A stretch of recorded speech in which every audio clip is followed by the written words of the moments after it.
ನಮಸ್ಕಾರಗಳು ಸ್ನೇಹಿತರೆ, ಎಲ್ಲರಿಗೂ ದಿ ಮೀಡಿಯಾ ಚಾನಲ್ಗೆ ಸ್ವಾಗತ. ಫ್ರೆಂಡ್ಸ್, ಇಂದಿನ ಕತೆ ಒಂದು ಧೈರ್ಯಶಾಲಿ ಮಹಿಳೆಯ ಮನದಾಳದ ಮಾತಾಗಿದೆ. ಇವರ ಹೆಸರು ಶೀಲಾ ಅಂತ. ಬೆಂಗಳೂರಿನ ಮೂಲದ ಈ ಅಕ್ಕ ಈಗ 36 ವರ್ಷದವರು.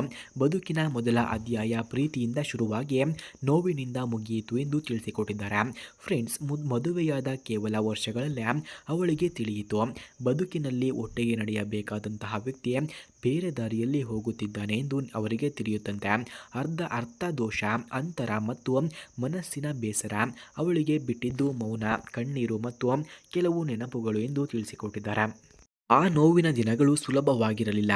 ಬೆಳಗಿನ ಕಾಫಿಯಿಂದ ರಾತ್ರಿ ನಿದ್ರೆಯವರೆಗೂ ಅವಳು ಎಷ್ಟು ಒಂಟಿಯಾಗಿದ್ದಾಳೆ ಎಂಬುದು ಮಾತ್ರ ಮನಸ್ಸಿನಲ್ಲಿ ಹೋರಾಡುತ್ತಿತ್ತು. ಕುಟುಂಬದಿಂದ ಬೆಂಬಲ ಇದ್ದರೂ ಬದುಕಿನ ಖಾಲಿತನವನ್ನು ತುಂಬುವುದು ಸುಲಭವಲ್ಲ. ಅದಕ್ಕಾಗಿ ನಾನು ಈ ರೀತಿ ನಿರ್ಧಾರವನ್ನು ತೆಗೆದುಕೊಂಡಿದ್ದೇನೆ ಎಂದು ಹೇಳಿಕೊಂಡಿದ್ದಾರೆ. ಹಾಗೆ ಸ್ನೇಹಿತರೆ, ನನಗೆ ಬಾಳು ಕೊಡುವಂತಹ ವ್ಯಕ್ತಿ ಯಾರಾದರೂ ಇದ್ದರೆ ಬನ್ನಿ ಕರೆ ಮಾಡಿಕೊಂಡು ಎಂದು ತಿಳಿಸಿದ್ದಾರೆ. ಹಾಗೆ ಯಾರಿಗಾದರೂ ಇವರ ಫೋನ್ ನಂಬರ್ ಅಥವಾ ಅಡ್ರೆಸ್ ಬೇಕಾಗಿದ್ದರೆ ಮೊದಲು ನಮ್ಮ ಚಾನಲನ್ನು ಸಬ್ಸ್ಕ್ರೈಬ್ ಮಾಡಿಕೊಳ್ಳಿ. ಆ ನಂತರ ಜಾಯಿನ್ ಎಂಬ ಬಟನ್ ಕಾಣಿಸುತ್ತದೆ. ಜಾಯಿನ್ ಬಟನ್ ಮೇಲೆ ಕ್ಲಿಕ್ ಮಾಡಿ ನಮ್ಮ ಮೆಂಬರ್ಶಿಪ್ಗೆ ಜಾಯಿನ್ ಆದವರಿಗೆ ಮಾತ್ರ ಇವರ ಫೋನ್ ನಂಬರ್ ಹಾಗೂ ಅಡ್ರೆಸ್ಸನ್ನು ಸೆಂಡ್ ಮಾಡುತ್ತೇವೆ. ಹಾಗೆ ಸ್ನೇಹಿತರೆ, ಶೀಲಾ ಒಂದು ಮಾತಿನಲ್ಲಿ ನಂಬಿಕೆಯನ್ನು ಇಟ್ಟಿದ್ದಾಳೆ.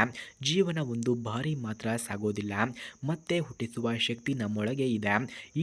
ಈ ನಂಬಿಕೆ ಅವಳನ್ನು ಮತ್ತೆ ಪ್ರೀತಿಸಲು, ಮತ್ತೆ ಬದುಕನ್ನು ಕಟ್ಟಿಕೊಳ್ಳಲು ಸಿದ್ಧಳಾಗಿಸಿದೆ ಎಂದು ತಿಳಿಸಲಾಗಿದೆ.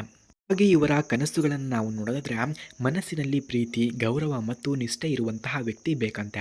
ಅವನ ಮನಸ್ಸು 35ರಿಂದ 45 ನಡುವೆ ಇರಬಹುದು. ಅವನು ವಿಚ್ಛೇದಿತನಾಗಿರಬಹುದು, ವಿಧವನಾಗಿರಬಹುದು ಅಥವಾ ಮದುವೆಯಾದವನು ಕೂಡ ಆಗಿರಬಹುದು. ಶೀಲಾಳಿಗೆ ಅದು ಮುಖ್ಯವಾದುದು ಅಲ್ಲ, ಅವನ ಮನಸ್ಸಿನ ಸೌಂದರ್ಯ ಮಾತ್ರ ಮುಖ್ಯ ಎಂದು ಹೇಳಿಕೊಂಡಿದ್ದಾರೆ.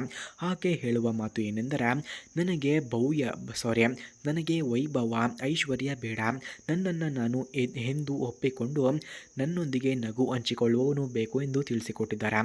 ಹಾಗೆ ಸ್ನೇಹಿತರೆ, ಅವಳ ಜೀವನದ ಗುರಿಯನ್ನು ನಾವು ನೋಡಿದ್ರೆ ಶಾಂತಿ, ಪ್ರೀತಿ ಮತ್ತು ಸಹಾನುಭೂತಿ ತುಂಬಿದ ಕುಟುಂಬವನ್ನು ಕಟ್ಟುವುದು, ಮಕ್ಕಳನ್ನು ಪ್ರೀತಿಯಿಂದ ಬೆಳೆಸುವುದು, ಪ್ರತಿದಿನ ಬೆಳಗ್ಗೆ ಪ್ರೀತಿಯ ನೋಟದಿಂದ ದಿನವನ್ನು ಪ್ರಾರಂಭಿಸುವುದು ಅವರ ಮುಖ್ಯವಾದ ಗುರಿಯಾಗಿದೆ. ಹಾಗೆ ಅವಳು ಒಂದು ಮಾತಿನಲ್ಲಿ ಹೇಳುತ್ತಾಳೆ, ಯಾರಿಗಾದರೂ ನಿಜವಾಗಿಯೂ ಸಂಪರ್ಕ ಬೇಕಿದ್ರೆ ಬನ್ನಿ, ನನ್ನ ಜೀವನದ ಹೊಸ ಅಧ್ಯಾಯವನ್ನು ಒಟ್ಟಿಗೆ ಬರೆಯೋಣ ಎಂದು ಕೇಳಿಕೊಂಡಿದ್ದಾರೆ. ಹಾಗೆ ಸ್ನೇಹಿತರೆ, ಯಾರಿಗಾದರೂ ಇವರ ಫೋನ್ ನಂಬರ್ ಅಥವಾ ಅಡ್ರೆಸ್ ಬೇಕಾಗಿದ್ದರೆ ಮೊದಲು ನಮ್ಮ ಚಾನಲನ್ನು ಸಬ್ಸ್ಕ್ರೈಬ್ ಮಾಡಿಕೊಳ್ಳಿ. ಆ ನಂತರ ಜಾಯಿನ್ ಎಂಬ ಬಟನ್ ಕಾಣಿಸುತ್ತದೆ. ಜಾಯಿನ್ ಬಟನ್ ಮೇಲೆ ಕ್ಲಿಕ್ ಮಾಡಿ ನಮ್ಮ ಮೆಂಬರ್ಶಿಪ್ಗೆ ಜಾಯಿನ್ ಆದವರಿಗೆ ಮಾತ್ರ ಇವರ ಫೋನ್ ನಂಬರ್ ಹಾಗೂ ಅಡ್ರೆಸ್ಸನ್ನು ನಾವು ನಿಮಗೆ ಸೆಂಡ್ ಮಾಡುತ್ತೇವೆ. ಧನ್ಯವಾದಗಳು.